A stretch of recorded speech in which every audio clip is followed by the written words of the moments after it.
Hi everyone, and welcome to another awesome. Hi everyone, and welcome to another fun. Welcome to another informative studio vlog. Hey friends. Hi everyone, welcome to another meandering. Welcome to another entertaining video. I'm trying out new introductions. I'm still trying to figure out my voice here on the YouTube. I don't know if I'm supposed to be funny or educational or goofy or just whatever. I wish I was really funny, but I'm kind of not. And I don't really know how much knowledge I have to impart. I'm not like a super classically trained artist. But I guess I do feel like I do know some things, and I guess I'm going to try and impart as much of that knowledge as I can in a way that is at least somewhat entertaining and hopefully interesting. I just have to do what is me. And who is me? Well, my name is Brian Hoffmeister. I'm an American artist living in Vietnam, and I live here with my husband, who is a teacher. And here on my channel, I do lots of studio vlogs where I show my practice of how I create work and a little bit about my life here in Vietnam. So if you've been watching, I commend you and thank you and can't thank you enough. And if you are new here, please hit the subscribe button if this sounds interesting to you. Even if it doesn't, maybe the next one will. I can tell you that I try and post every week, and hopefully I could be a regular part of your weekly schedule. That would be awesome. So like I said, I'm really looking forward to traveling more, but in the meantime, I could just kind of walk around my apartment and see what's there.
So in today's video, I'm going to start creating a series.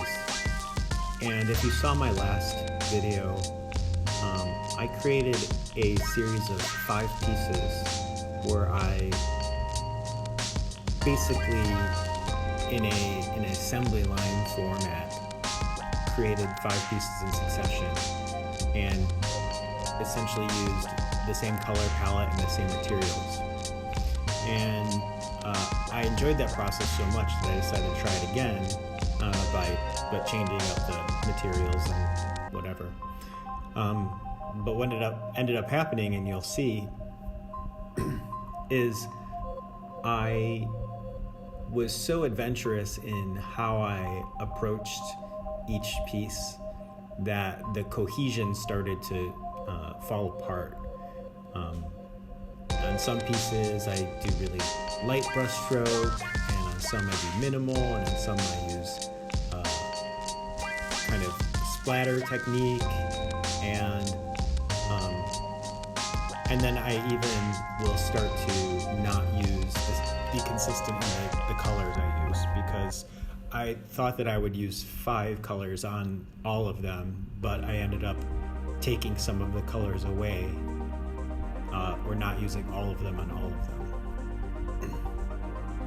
And even in this early stage where I've only added 2 to 3 colors, you can see how different each piece is. In this one, I'm using a mouth atomizer, which is kind of like a portable manual airbrush. And I only use that on one of these pieces. So even just doing that technique, it's really distinct, and you end up making that piece stand out. But all sorts of things can do that. Minimalist versus maximalist paint. Like I said, the brush spatter work, the color. And so when I was thinking about how to title this video, the phrase "taking risks" came to mind. And in the last video, I was talking about the value of creating a series because it makes them more marketable and it adds cohesion. But the benefits of taking risks are learning new things about yourself, about yourself as an artist, and about where you could be taking your work. And so sometimes it doesn't always pay off, but it's definitely worth the risk.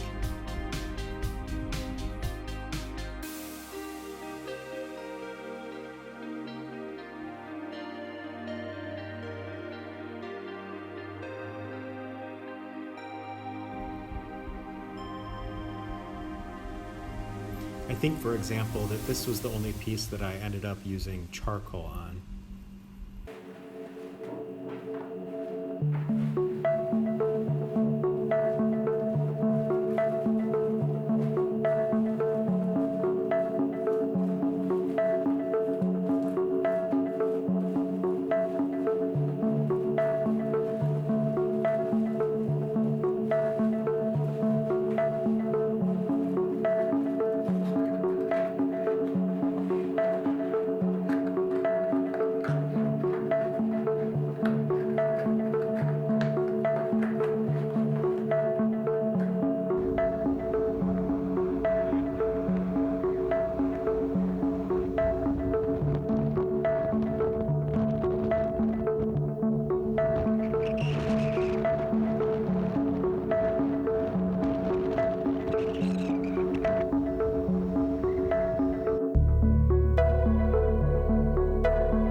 So again, you could see how different each piece is sort of evolving, using very different brush techniques and splattering and drips. And in some pieces I use red or gray.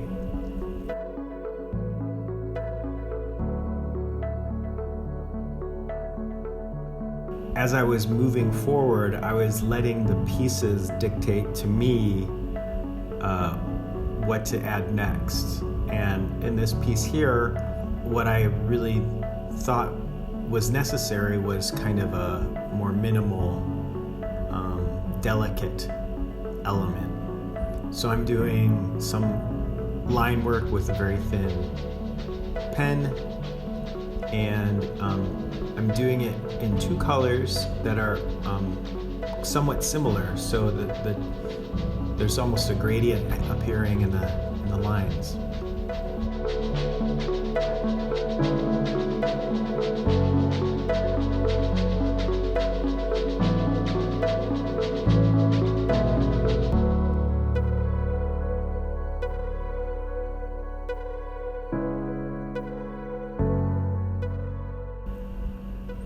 And then in the second piece, you know, the paint is a lot denser, and so I felt like the lines needed to stand up to that density, so I did a more complex and dense bit of line work.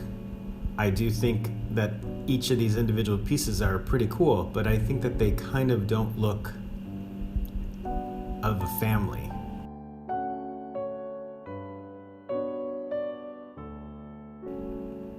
So I'm really interested in how some of you view risk-taking in art. I know for me, it sometimes is difficult because I sometimes get so preoccupied with selling work that I end up not taking risks, which is like death for artists, but it's sort of unavoidable at the same time. So please, in the comments, mention to me how you deal with the idea of taking risks in your art. You know, it's not just about, can I sell this work? It's about, will people think it's bad? Will people think less of me? Especially in this social media climate, you feel like you can't share when you're failing or not doing perfectly. I mean, I think that's kind of silly. I think we're our own harshest critics, and for the most part, you could post something that you don't necessarily like, but a lot of other people will. That's the other edge of the sword of social media, is you can get reinforcement for something that you don't have confidence in, but you could also get negative reinforcement and stop doing something that you think that you like. I really like where this piece started, and I like how I finished it, but I personally really love minimalist art, and I think it's far more difficult to do a piece that's minimal than something that has lots of elements, because there's nothing to hide behind in a minimalist piece. But you know, there's so much attitude about minimalism that like it doesn't require a lot of work, but I think restraint is a very potent, powerful media, and I often forget when I'm in the midst of making a piece that like minimalism is beautiful and powerful, and my natural impulse is to add and add. Post in the comments. Tell me your thoughts about minimalism and whether you think it's laziness or if it's genius.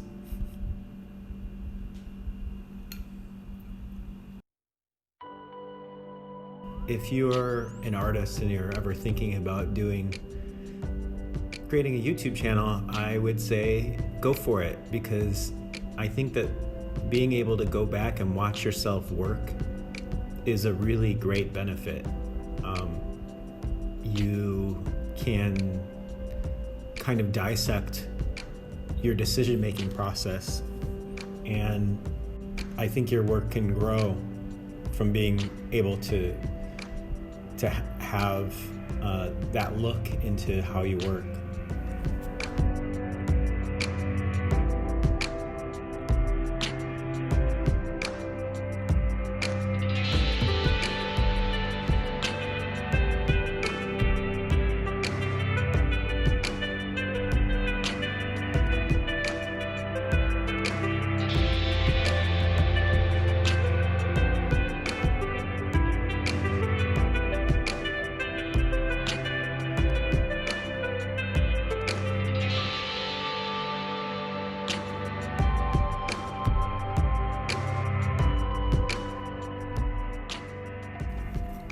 So all in all, I'll say that I've really enjoyed this process so far, and I'm looking forward to see what else I come up with for the rest of the pieces in this collection. And I hope you'll come back to watch the rest of these videos. If you've enjoyed it, please hit the thumbs up, and if you haven't already, subscribe. And then that way you'll see the rest of this video series about taking risks. Thanks so much, and I'll see you next time.